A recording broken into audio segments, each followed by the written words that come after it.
Welcome and welcome back to my channel. I'm Kat, your guide through the seen and the unseen. Today we're tapping into the energies to see what messages Spirit has for us. Take a deep breath, settle in, and let's see what the universe is trying to tell you. Also, if you're soul seeking deeper alignment, make sure to join a community by subscribing. So, different layout. I'm charging my phone. I was at 38%, so I was like, let me go ahead and charge it. So I turned it upside down, or sideways, just for today. Let's see what's happening. Today is the full moon in Aquarius. Personally, I do have Aquarius. My Venus is in Aquarius. My Mercury is in Aquarius, so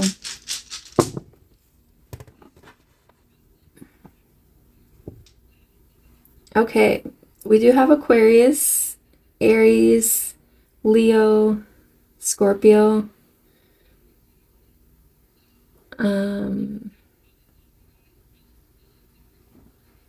We have the numbers 1, 1, 12, and 10. So 1110 is significant.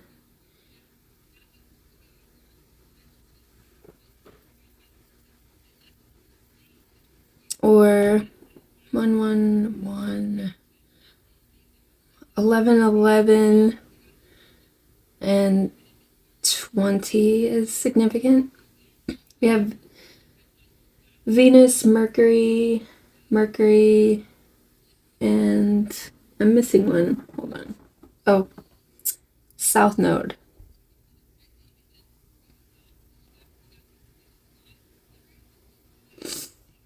So we have 8th house, 5th house, 11th house, and 1st house. There could be something that you're pilgriming, like something that you're taking charge in, leadership roles, creating, could have to do with goals, ambitions. There's also some creativity. Children could be significant. Romance. Mercury is in red. Well, I think it did go direct. So Mercury going direct could be significant. Like I said, I have Venus and Mercury in my Aquarius house, so that could be significant too. 4th house could be significant. South Node is here as well, so this could be some sort of past life energy or past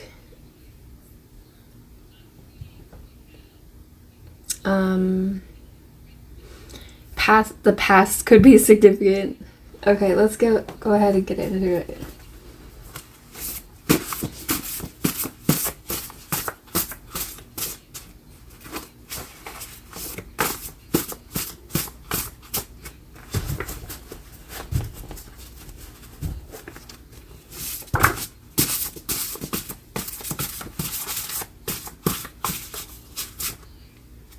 That's too many.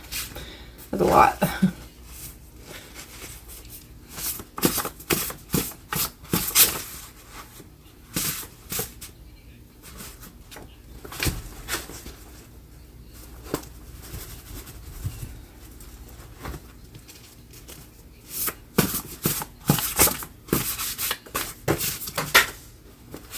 Okay, let me get that. Hold on.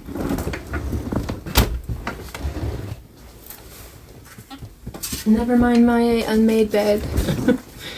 Okay, this indicates a deep-seated fear of being seen as ordinary, forcing you to romanticize your suffering to give it meaning. This could be you or someone else.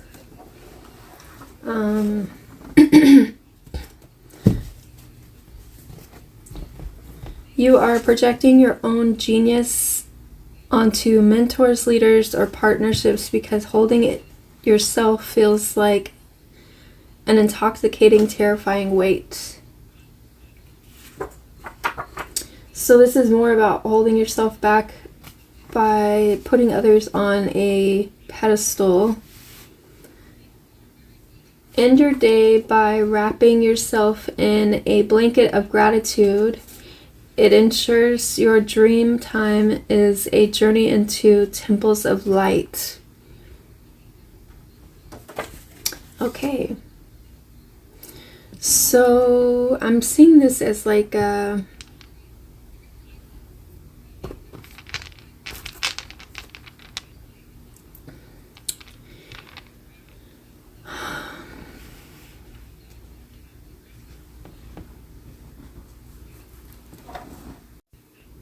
okay, this could be like a antidote to feeling as though you aren't the answer for some kind of like not seeing your own power could be a thing here due to fear, and maybe you're romanticizing your suffering in some way. Now sometimes we do have to give like a story to like what we've gone through to make sense of it, right? Sometimes things don't make a lot of sense to us because of it being kind of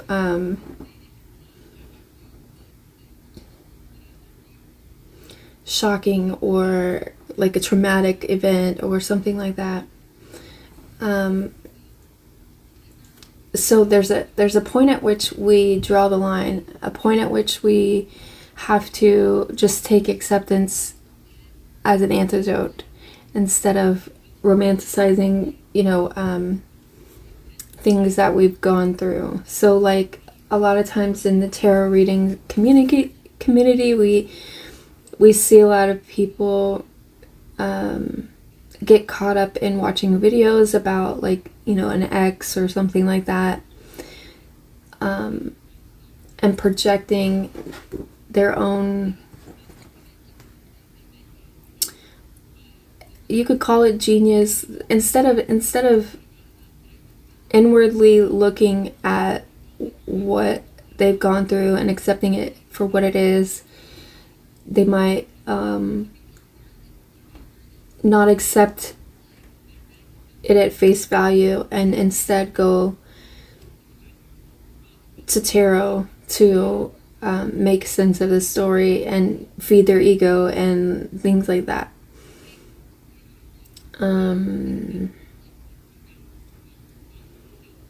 So that is something that I see here. So as an antidote, end your day by wrapping yourself in a blanket of gratitude that ensures your dream time is a journey into the temples of light.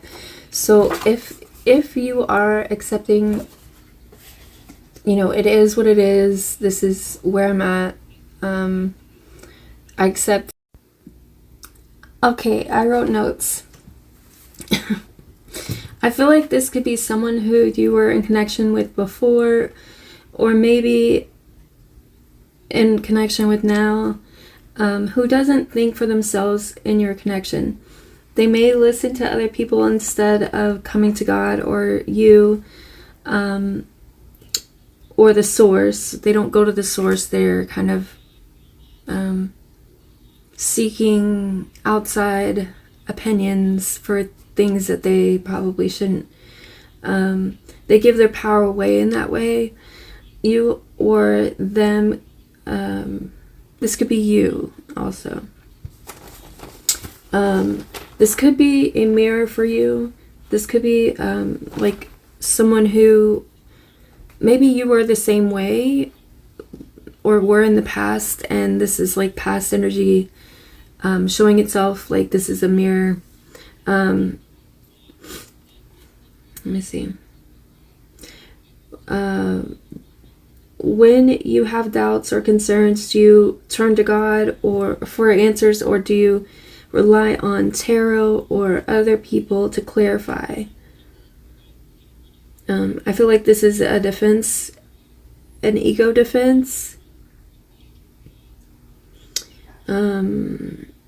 Also, using suffering to purchase a sense of distinction is kind of showing up here. It keeps you tied to the struggle because without it, you fear you might just be base. Romanticizing suffering as a shield against the prospect of owning your own brilliance. So instead of wanting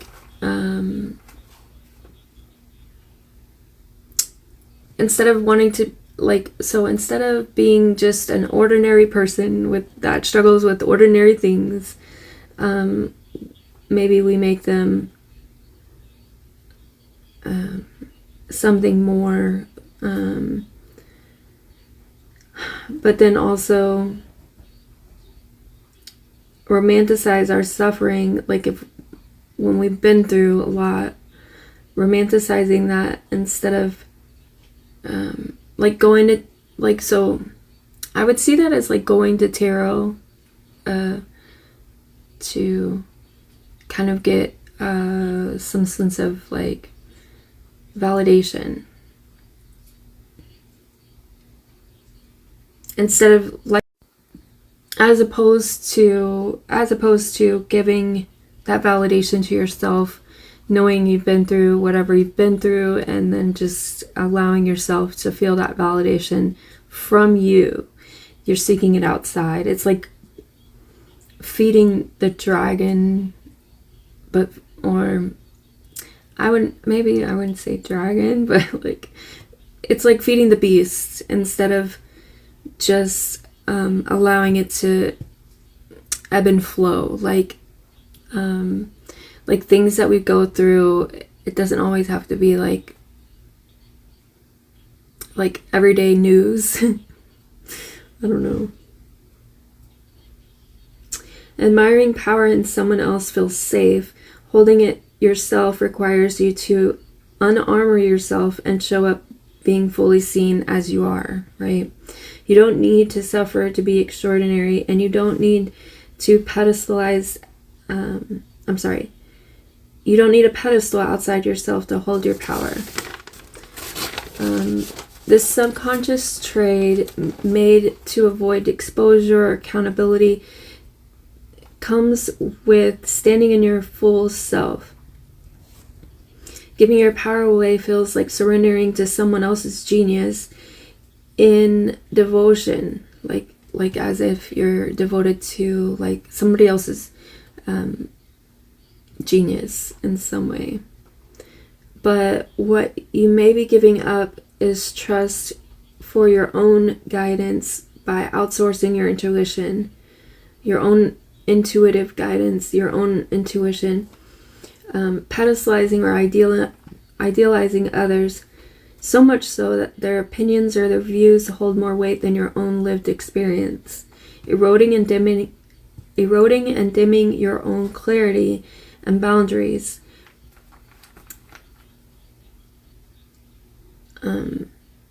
And boundaries are necessary to avoid enmeshment, which is a whole other can of worms.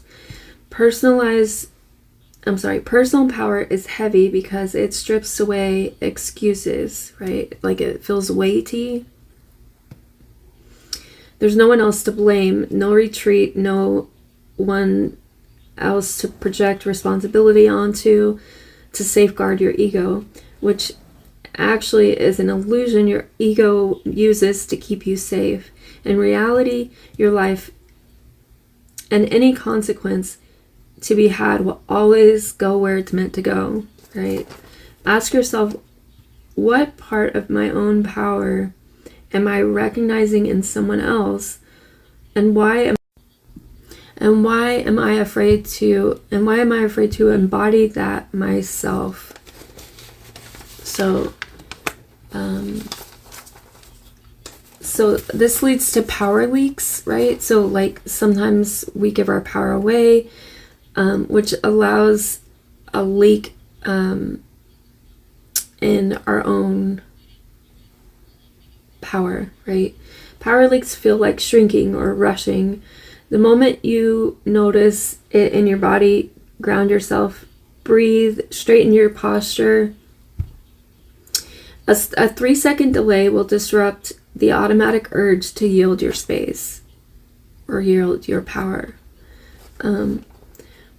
Switch from seeking permission to stating your position. State your boundaries without explanations. You don't have to prove or carry the weight of the world to be good enough. Allow yourself to just be. Okay? So I am going to pull a little spread here.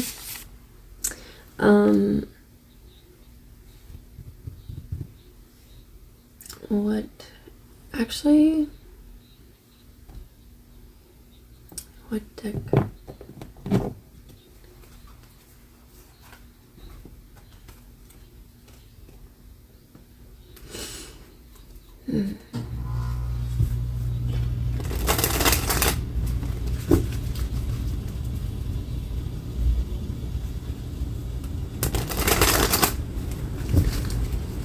So yeah, I hope that wasn't too heavy. I know it's a lot of I think accountability is important, but a lot of times we don't want to see ourselves in that. But I see this in other people that I've dealt with, that but then I also see this in myself. Like I used to, before I would make a phone call to like a doctor's office or something for my kid, I would be like, what should I say? Like, and ask my ex-husband, what should I say? Or how, because like, I don't know, neurospicy people have issues with it. But I can see where I had to kind of build that responsibility, build up that ability to see for myself and do for myself, right? So there's the 8 of Cups. This is about walking away from something. 4 of Pentacles, the Lovers, the Star card, and the Hierophant. So I see this as maybe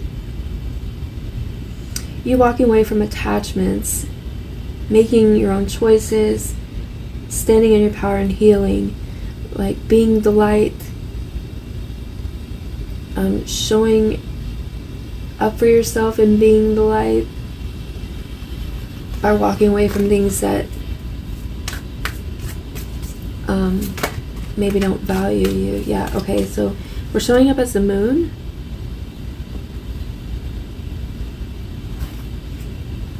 Okay. So you were hiding your light in some way. This I keep getting a lot of that. 3 of Swords, the World, Page of Cups, and this Queen of Swords. Yeah, so this is saying that there is a light within you that you are getting clear about, right? You had to heal. Maybe this is like things that you might have, like, she grew up in, like, or she has a past of like being she's the liberator, right? She had to liberate herself from some sort of darkness, and I feel like you've had to do the same. And so it might feel intimidating or terrifying to stand in your power, make your own,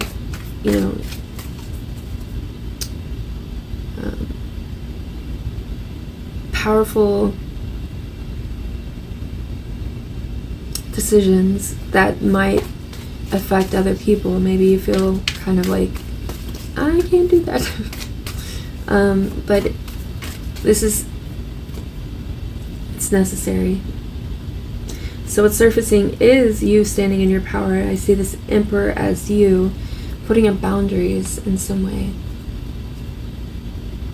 Yeah, okay. 9 of Wands, 4 of Wands, 6 of Swords, and the 3 of Swords.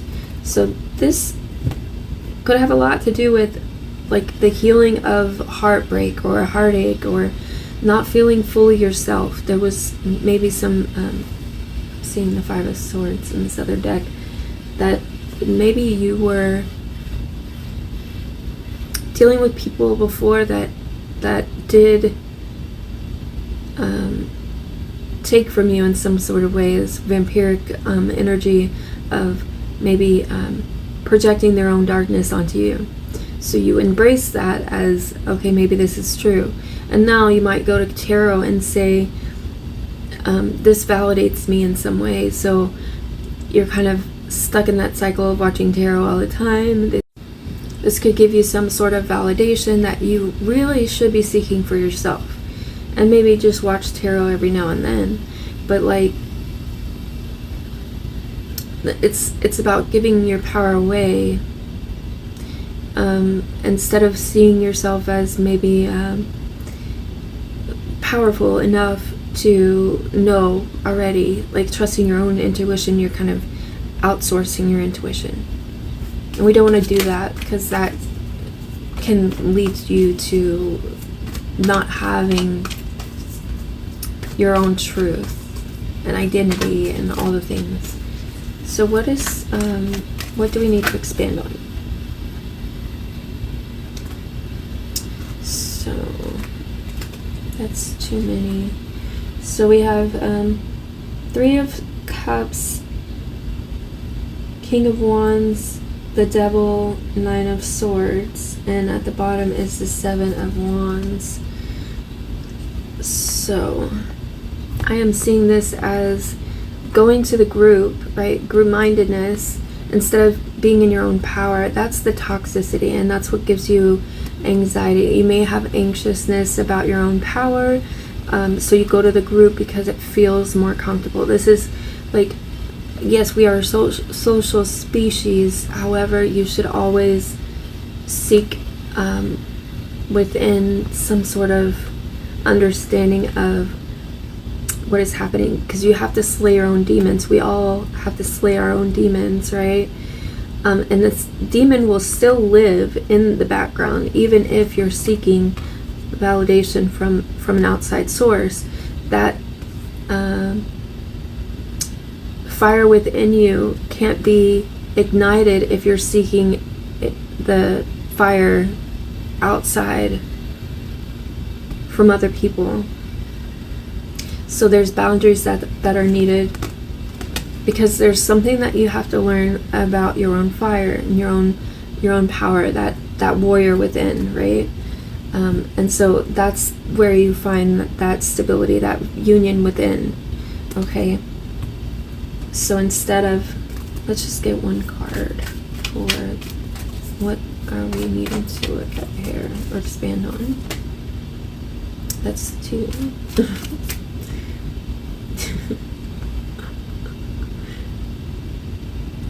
Yeah, so the change is you standing in your own power, seeing your confidence, being confident in your own power, taking command of your own sovereignty, right?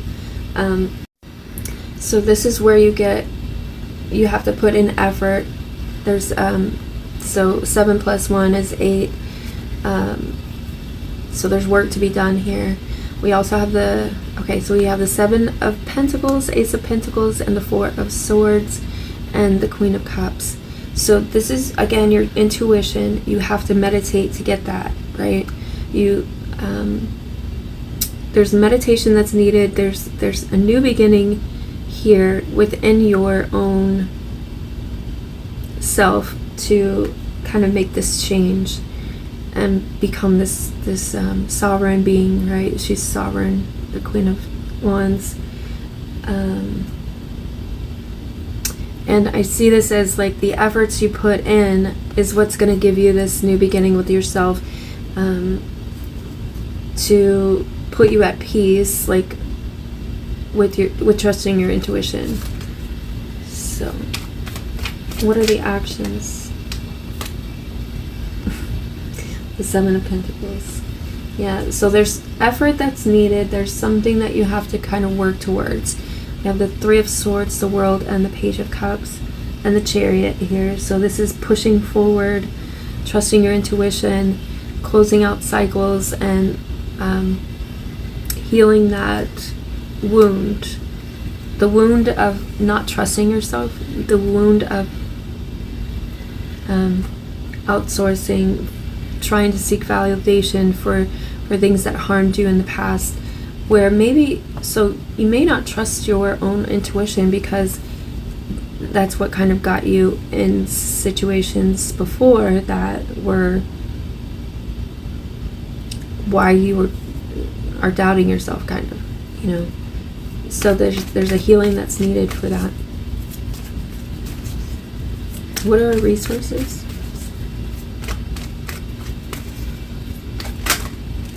The Star. So this is healing. This is like that star power, you know. This is the work that we've done, mastering, like, so this is a full moon in Aquarius, so that is significant here. And the Star is the water bearer, right? So this is emotionally being able to ground yourself in your intuitive abilities. So this is you being sovereign. Ace of Wands. So Eight of Pentacles, Ace of Pentacles, and the Four of Swords, Ace of Wands. So this is you working on yourself. So this is the work that you've done already. This is the work that you're doing. Self-mastery, right? And then the Ace of Pentacles equals 9, right? 9 of Pentacles is a sovereign being, pre-Empress energy. There's a need to go within. Like, this is the meditate, rest, seek peace, you know, seeking the peace within.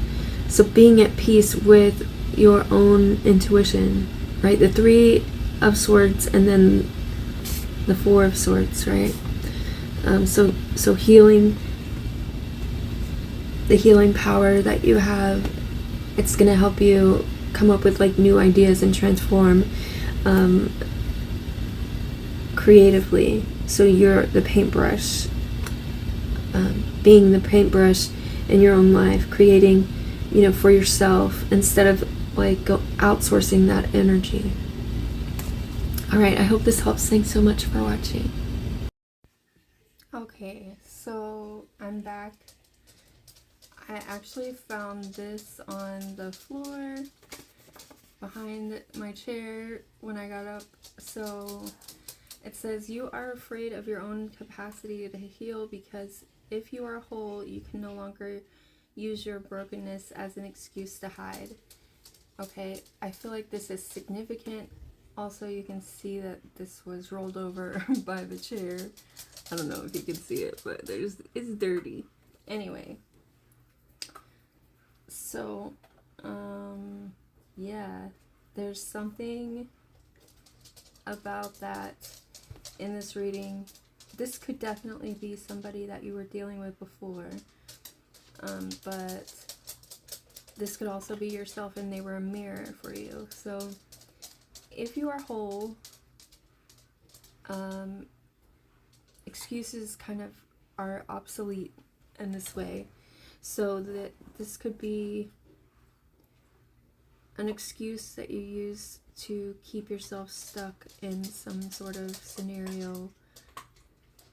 And I just want you to be aware of it, because that way you can consciously navigate situations where before you were maybe